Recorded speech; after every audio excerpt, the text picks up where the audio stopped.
One who feels that we honor God in our successes, not in our failures. I think He designed all of us to be a winner because He gave us an insight to, we all want to be somebody and achieve something noteworthy in our lifetime.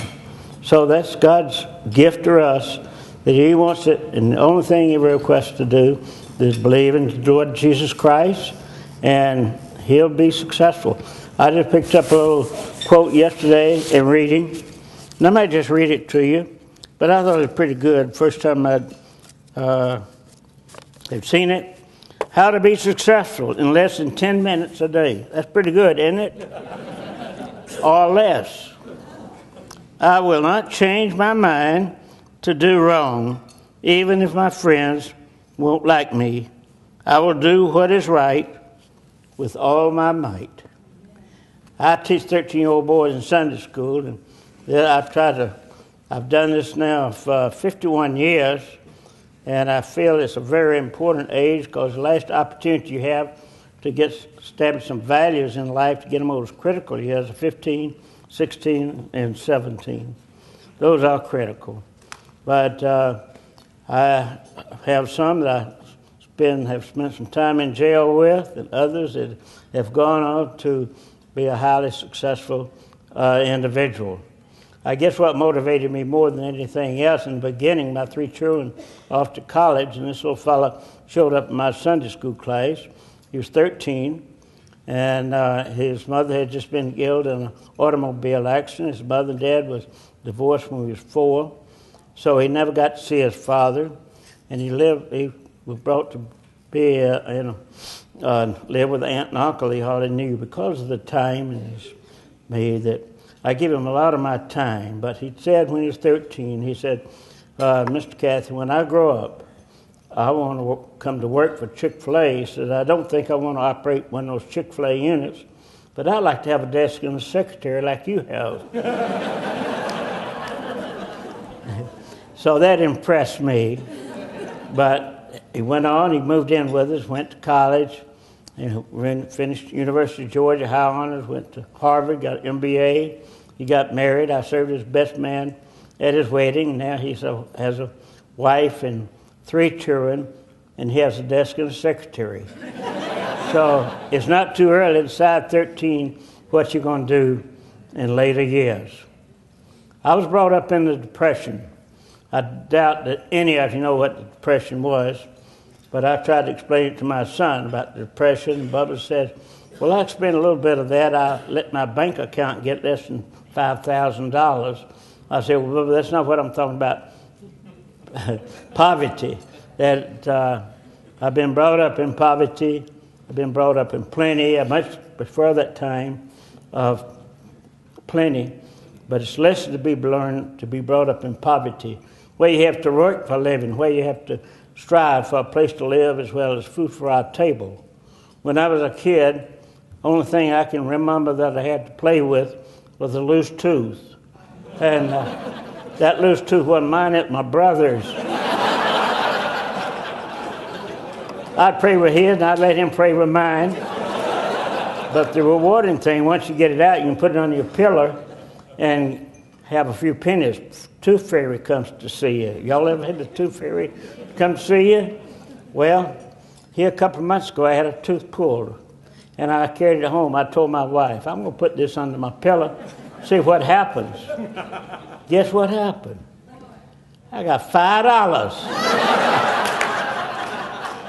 And I was told I could spend it any way I wanted to. So the tooth fairy still lives. Try it sometime. But it's very true. My mother became the breadwinner of family. I had a father, but he never did recover from the Depression. And my mother became the breadwinner, and she she rented a house here in Atlanta, west end area of Atlanta, took in boarders. And there I learned how to shuck corn, shell peas, and wash dirty dishes, set the table, and go shopping with her. Y'all remember when Coke sold for 6 for a quarter, don't you? Anybody? Well, I remember it very well, but I thought in my mind, if I have a could accumulate 6-inch bottles in a quart. I could buy those, then pedal around to my neighbors for a nickel apiece and recognize a 5-cent profit. So that I did. When I sold out, I ran back to 6 more, and finally accumulated the resources that permitted me to flag down the Coke truck, buy a full case of Coca-Colas, 24 Cokes for 80 cents. And if we got any CPAs in here and you take a calculator out, if you put 24 in there, multiply by 5, and then deduct 80 cents for your food costs, you'd make yourself 40 cents. To me, that was big business. And I made 40 cents if I didn't break any bottles and didn't have to buy any ice. You all remember the ice man coming down the street in a horse-driven wagon with big hunks of ice? He'd chip off 25 pounds or 50 pounds. And for a while, I sneaked out my mom icebox ice. I thought it would be cheaper that way, but I found that it wasn't. I shouldn't throw her short on using her ice. And so even I had to buy it, it wasn't but 8 cents for 25 pounds. But that was the beginning. I later on enlarged that menu to be a grape drink, new grape, orange drink, orange crush. I was down at Cancun, Mexico several years ago now, and I saw a big sign, orange crush sold here. So I told my wife, I'm going to step in here and get me an orange crush, bring back some boyhood memories. So I went in and ordered the orange crush. The lady took it off the ice, took the cap off, sat at the counter, and I pulled my nickel out to pay for it. And she said, that'd be 95 cents. I said, oh, things have changed since I had orange crush. But the Lord started dealing early in my life. I went in the restaurant business when I was 8 years old. I met my wife at age 8. Jesus happened to live second door from me when my mom had boarders, and she was very cute. I sized her up that that's the kind of girl I want to marry someday. And I had a backup person at that time, Shirley. I couldn't get her, Jeanette McNeil. I was going to select Shirley Temple. And that was the way things, the Lord works out. We went through junior high school, as we used to call it, when I was in junior high. She was a grade behind me, but I was a grade ahead of her simply because I was older, not smarter. And I'd put up my hand. Sometimes she'd respond, sometimes not. But 10 years lapsed, we never saw each other. And our paths crossed once again. And she was not married, I was not married, so I started steady courtship. So you see, the Lord started early working in my life. I became a Christian when I was 12. Not to say that I've done everything becoming to a Christian, but thank the Lord, I haven't done a lot of things I would have done had I not become a Christian at that early age. But continued on. I carried sold magazines during the off-season time and had a paper route with Atlanta Journal, for which I carried papers for 7 straight years. It was during that time I made a determination that I'm going to have a business of my own someday, because I never did like school, but like working and what we can do with money. First thing of any consequence I bought was a bicycle I paid $4 for. Didn't have any fenders on it, but had a round wheels and good frame. So I've never bought anything in my life I was more proud of than that bicycle I paid $4 for it. So that was some growing experience for me. I was drafted in the Army right after I got through high school, and I didn't get to go to college, but that never bothered me because I never liked school anyway. So after getting out of service, my brother likewise, we pooled our resources. We came up with $4,000, and we was able to get a loan for $6,600. So we thought, gee, for $10,600, we could buy any part of the world we wanted. And so we just about did that. We bought a 50 by 150-foot lot there in Hapeville on Central Avenue. Some of you might remember the old Dwarf Grill, a dwarf house that we called it a little bit later. And so we got started with that kind of investment, $10,600. And it was 24-hour operation, 6 days a week. It was that time we made the decision about closing on Sunday. I had always been accustomed to going to Sunday school and church, but it's very easy to make that. We needed the sales, but after you work 24 hours a day for 6 days a week, you're ready for a break. And so we closed on Sunday, and it's been by far the best business decision I ever made. I had the opportunity to testify in Washington 3 years ago about business ethics. My statement there was, there's no such thing as business ethics.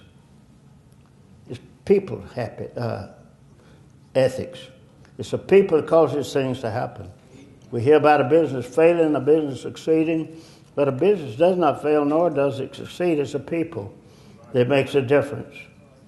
And so I'm so proud today that I can brag on my people.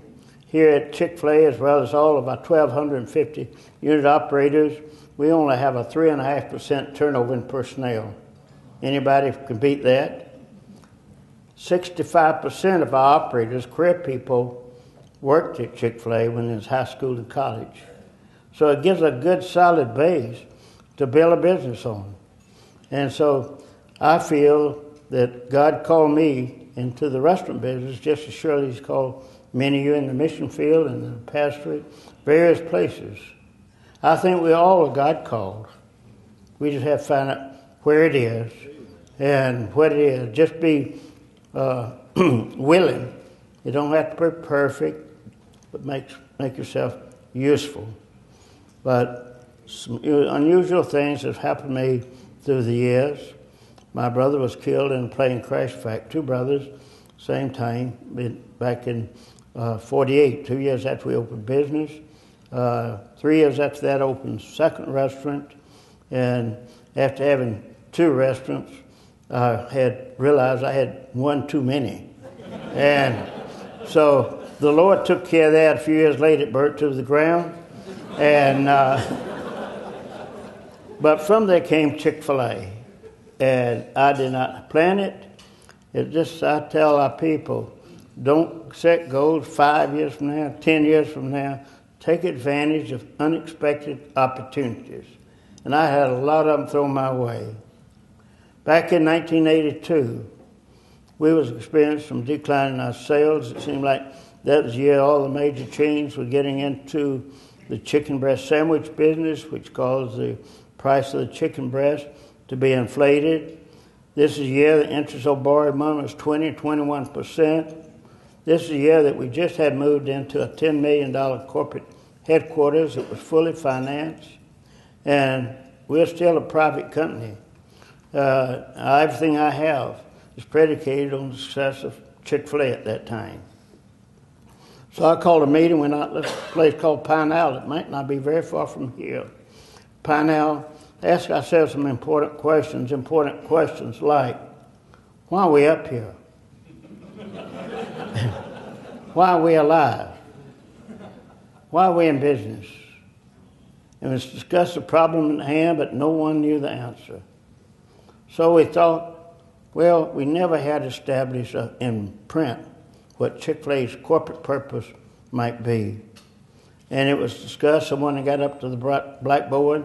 We started, all 8 of us participating, and what could we nail down Chick-fil-A's corporate purpose? After spending 2 days there, we came back, left, but this might be Chick-fil-A's corporate purpose, that we might glorify God by being a faithful steward of all that is entrusted to our care, and that we might have a positive influence on all the people they would come in contact with. Could you digest that? To glorify God by being a faithful steward, all entrusted our care, that we might have a positive influence on all the people that we come in contact with. We came back and shared that with our staff people, asked them to cooperate and support that. The question was asked, what else did you do? And I said, well, we didn't do anything. We didn't know the solution to the problem, but we're putting this to be our corporate purpose. That following Christmas, they gave me a huge plaque engraved on that with my name on it, with the corporate purpose on it. And I'm not one who likes to display signs, tell people who you are, what you are. But this time I had to display it somewhere. So I asked the question, where should we put it? It was suggested to someone, but why don't you put it right outside the door, front door there, where it can be a reminder of Truett Cathy as well as all the rest of us. Why aren't we coming into work? So we did that. It meant a lot to me then, but it's grown to me an awful lot because I'm confronted with that each and every time I go within that door. And we try our very best to live up to what we profess to be. As I mentioned earlier, that I was called on to speak testify in Washington about business ethics. The second thing I said to them, I saw absolutely, as you said, no conflict between biblical principle and good business practice, because they do work. We give all our employees on a training program, I give them a ruler with the golden rule on it. And it simply says, just treat the customers like you like to be treated when you go out to eat. That's all you have to remember. You like to be greeted with a bunch of smiling faces and demonstration of serving spirit, and serve them quality food. Be kind. We use as a theme line one of our seminars, courtesy is very, very cheap, but pays great dividends. And so it does. It don't cost anything to be kind to people. And we could get this message over pretty well, I would hope. When you go to eat Chick-Fil-A, and find it took me 3 years to get this message over, that when a customer says thank you, the response should be my pleasure. And it has squeezed us recognition for the kindness of our people. Simply by saying, instead of you're welcome, no problem. It's different words that you can hear when you eat at fast food. It comes as a shock to some people, come in and be treated kindly in a fast food. There's a reporter there in Fayetteville that realized that we're saying my pleasure. Went through the drive-thru, got her, said the same thing, and every time she came in. So I did a survey in another competition. So her response at the other competition was totally ignored. Some of them would say no problem, and some of them wouldn't respond anyway. But we can compete with the highest competitor that is on the market. We can compete with the number one fast food chain in America, even though they got millions of dollars for advertising purpose. But we built our business, one satisfied customer after another, and this is where you grow a business. We're working right now, going the second mile with our customers. Many opportunities we have to go the second mile, go over and above what's expected of you. And you preachers preach that, to go the second mile. And so we practice that, and it's many opportunities. One distinguishing thing that happened, one of our Chick-fil-A units, a lady left Atlanta going up north somewhere, and she got up in the Carolinas and went in to eat.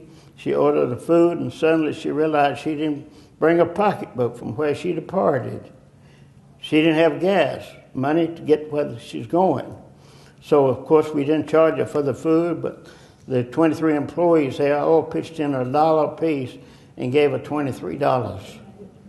And she was able to buy gas to go to her destination and take that. And the lady, of course, wrote me a letter, said how much she appreciated what it meant to her, and she'd always remember those 23 young people. They gave her $1. It helped her, but think about the joy of these 23 employees of giving that dollar to the customers.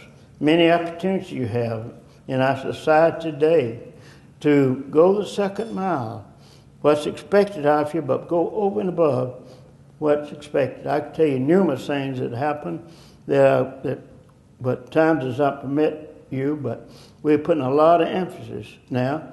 We have a Raven fan club now that my son Dan, he travels most of the grand openings, and we have promote a free meal for the first 100 customers, a free meal every month for a year, and every week for a year. And he carries a tent with him in his sleeping bag, And he says he slept out more often with his customers on Wednesday night than he has with his wife. But they come 24 hours ahead of time. If you can want to participate, keep up on the website or something, you call it, where you can get the future of Chick-Fil-A and find out whether the next grand opening is going to be. We have some that come by air, some travel 500 miles, get to the grand opening. But they do have a ball. Most of them are young people. They bring the radios and TVs and guitar, and we keep the place open to furnish the people restroom facility, as well as serving them hot chocolate and ice cream. But it's wonderful way to get started off, just being kind to your customers. People looking for kindness. But I want to share with you some of the things that happened to me shortly after we established that document, the foundation of what Chick-fil-A is all about. It. The following year, we had a 36% increase in sales. We never had happened up to that time, never have happened before. We have an incentive award for our operators if they have a 40% increase in sales 1 year over the year previous, that we award them brand new Lincoln Continental to drive for a year. We tell them you might not like to drive Lincoln Continentals, but they look nice sitting in your driveway. Just sit there, you might impress some of your neighbors or friends. And so we had awarded 46 Lincoln Continentals that year. Like to bankrupt the companies buying Lincoln Continentals. And but in addition to that, it seemed like all kinds of avenue of opportunities. Went up to speak at Berry College to business class a couple of days. I'd never been there before, and I was struck in awe to see this beautiful, beautiful facility, 28,000 acres of land, the world's largest campus that was started and supported by great people like Henry Ford and Andrew Carnegie and Theodore Roosevelt. And then I invited Dr. Chateau, the president, to come speak to our airport Rotary Club. And she revealed to me, said, Truett, the trustees voted to close the boarding school. That's 8th through the 12th grade, located 3 miles away from the main campus. And said, would you have any idea what we could use that for? Well, curiosity led me up there. And I was so amazed what all I saw. Beautiful, beautiful, complete campus, including a chapel, library, dormitory, dining room, practically a new gymnasium, and left void there. No activity whatsoever. I asked my wife, how do you feel, Jeanette, about this? She said, I feel I'm sitting in holy ground. And so it was. I suggested maybe we could invite young people who work at Chick-fil-A and interested in coming to school there and go 3 miles away for the education. Well, Dr. Chateau said we'd have to have at least 50 students even thinking about reopening this. So we offer these students a $10,000 tuition scholarship, half of that absorbed by Chick-fil-A and half by Berry College. And we were able to attract 68 wonderful students to start that program, 34 boys and 34 girls. That's just the way it happened. And so today we're in our 21st year of doing this, and we now award them $32,000 scholarship, half shared by Berry and half by Chick-fil-A. There's no strings attached, but many of these college students, who we have some here today, that we call it the win shape, shaping individuals to be winners and that make a career in Chick-fil-A. And so likewise, we started boys camp, girls camp. This summer we have close to 2,000 boys and girls that will be experiencing a 2-week camp experience there. And in addition to that, we built 3 foster homes there on campus of Berry. Today we have 13 foster homes, and we have those in Georgia, 1 in Alabama, 3 in Tennessee, and 1 in Brazil. My daughter and her husband were Southern Baptist missionaries there for 10 years. And so in visiting with them, I challenged Truett and John, why not a foster home here? Land's cheap, labor's cheap, and 40 million street children. So we did build bought a farm and built a home, very nice home, and we've had taught by as many children that we could accommodate through the years. We have some that came there that was living in the woods that is graduating from college now. So we've been highly successful in that, but the disappointing is you're fighting a battle with the federal government and with the state government. They all have new sets of rules comes in now. And it appears right now that we might have to depart from taking any children from DFACs because they make it very, very hard on us. We had one little boy who's been in our camp all week, and on Wednesday of middle of the following week, the caseworker came and picked him up. They found another foster home for him. So we can't understand those kind of things. It's been some of them that's been just go from one to another. And as you think about missions, don't forget the community, right where we're standing. It's a lot of, by the time a child gets to be 18, only have a 50-50 chance of having both mom and dad living on the same roof together. And I teach Sunday school. I give them a questionnaire. What would you change in your home if you could change it? These are Christian homes. Are you thinking? It's hard work, but think, if you can, what you might think the number one response. I would stop the arguing in our family. Two little boys said I would change if our daddy would come home and live with us. And we're seeing, as you said, America's been great because our faith in the Lord and the quality and stability of our homes. When I was in elementary school, third grade, it was compelled that you bring a Bible verse into the homeroom teacher. And from those, that they would select one to be the Bible verse for the week.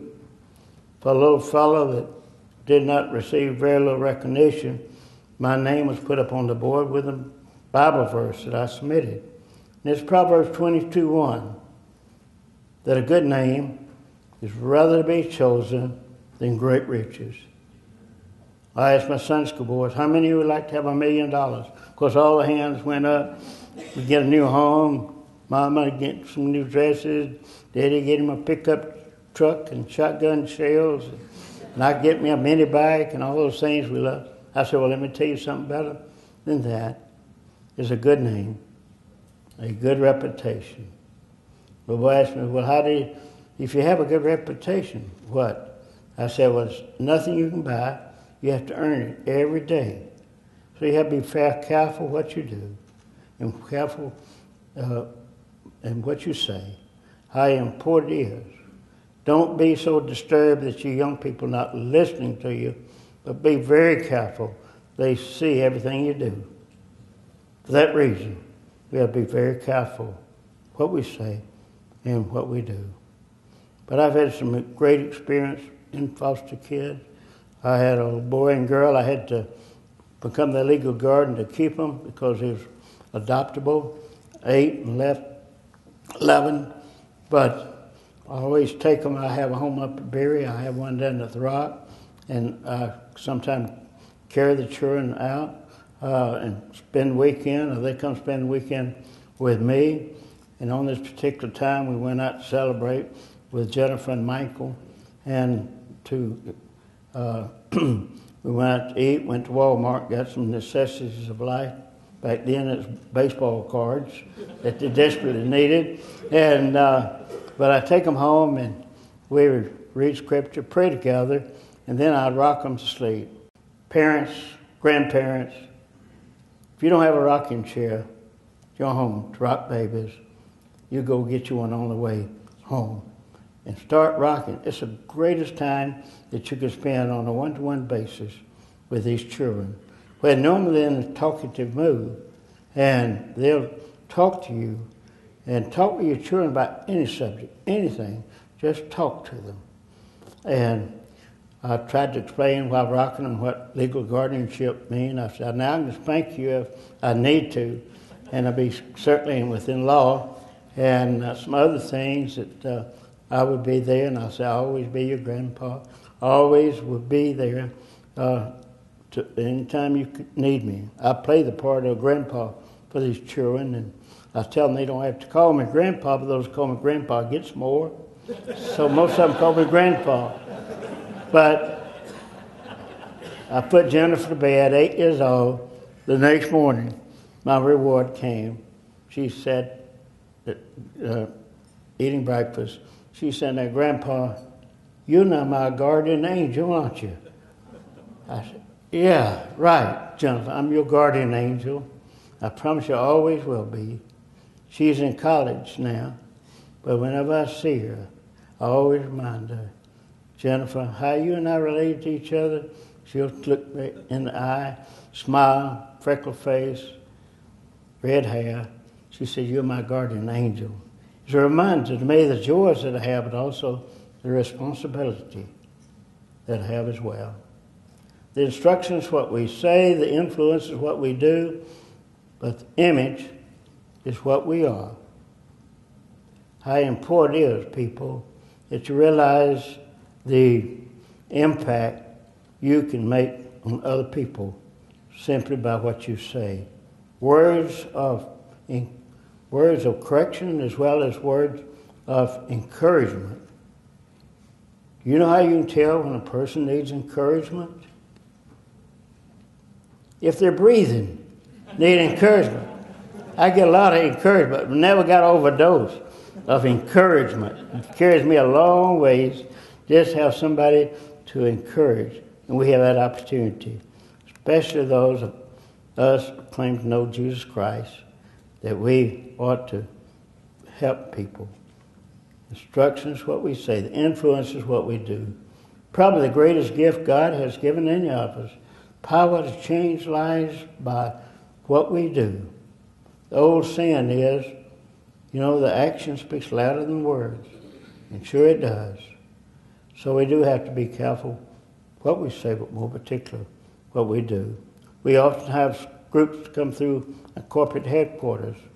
And on this particular time, I had 75 6-year-olds, kindergarten group. They on the carpet. And I began to ask them what they want to be when they grew up. They want to be a fireman, policeman, doctor, various things. So one boy said he wanted to be a zookeeper. Well, all the other 6-year-olds want to be a zookeeper. I said, gee, I wish I'd have thought about that, getting paid for playing with the animals. But one little boy kept on raising his head, and I said, what do you want to be when you grow up? He said, when I grow up, I want to be like you. It touched me emotionally. I picked the little fellow up in my arms, and I said, that's the highest compliment that I have ever received. In a case like that, I'm going to have to be very careful what I say, but more particular, what I do. Because you don't never know who's watching and observing and try to emulate you. I'm glad to report that he's working at one of our Chick-Fil-A units now. He's in college, and I call him every now and then. I said, if I'm going to grow up to be like you, we got to have more time together. And so we try to get together, but that's important to him and many, many young people that I'm so very proud that came up working. A lot of these young people work because they have to work. Others work because they just like to work. Nothing wrong with that. Instruction is what we say. Influence is what we do. But catch this. The image is what we are. We know ourselves as we are. God certainly knows us as we are. And when we read in the Scripture that all of us sitting in this room tonight were created in the image, in the likeness of our Creator, our Heavenly Father, our Good Shepherd, the King of Kings, and the Lord of Lords, created in that sort of image. It puts an awesome, awesome responsibility on each of us to be at our best at all times, regardless of the circumstances. The question I have for you as well as for myself, why not? Why not be at our best at all times? Why not? You'll be happier. Why not be at our best at all times? Thank you very much.